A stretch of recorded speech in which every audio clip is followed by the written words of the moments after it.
buy into the idea that more complex is better. And this causes us to say things like, oh, well, it's too easy to be true, it's too simple to be true, it's too obvious, you know, that's so obvious, that can't be true.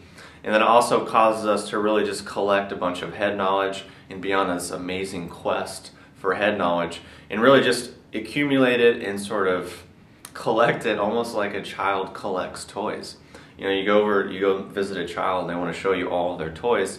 You go visit some people and it's like, look, I learned this, I learned that, I read this, I read that. You mentioned a subject and oh, I read all of these books, I did all of this, I did all of that. And that's all fine and that's cool. But on the flip side, we could also say, if it's so complex, so convoluted, then it's probably not true, or at least not that useful.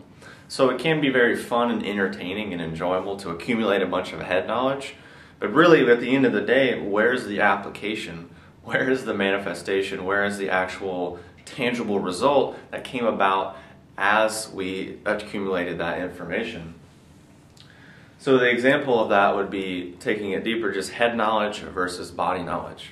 So let's say, for example, you wanted to learn how to block a punch.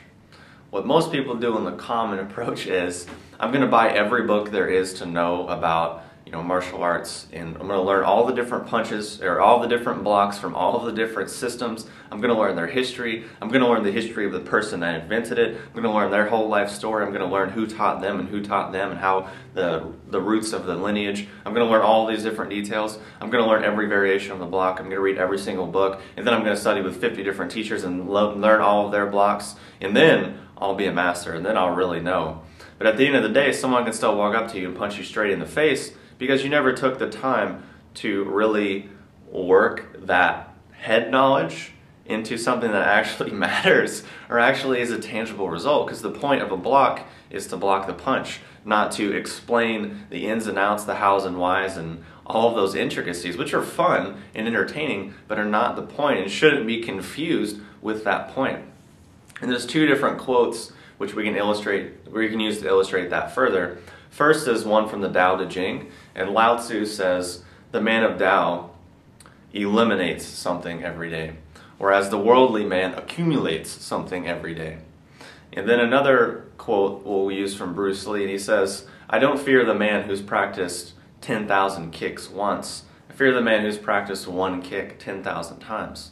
So in that way, and from these two things, we can see that it can be more valuable to basically bring it back to a few simple basic principles that we can then actually achieve a real depth of understanding with, a real depth of dexterity and fluidity with them, rather than just running around accumulating a bunch of stuff and not really producing any tangible results.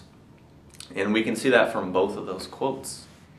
Because again, you can know everything, you can know every single block in history in your head, but if someone comes to punch you and you can't reflexively respond, it's really not that worth it. And that's what I mean by head knowledge versus body knowledge. Meaning we can have all this data and all these facts in our head, but unless it's in our body, unless we can manifest it spontaneously, it's not that valuable. Just like if you're playing music and you're thinking about the scales, you're thinking about this and that, you're not really playing the music. So hopefully that's been helpful and has really illustrated some ways in which simplicity can be much more valuable and impactful, and how we need to examine this tendency that we have, especially in the information in the digital age, to just gobble a bunch of information and just collect it like it's going out of style. Which if we're just into it for aesthetic purposes or for fun, that's one thing, but if we're actually trying to produce results, trying to make transformations, then that requires a slightly different sort of attitude and approach. So if you have any questions or comments, post them below, and I'll talk to you soon.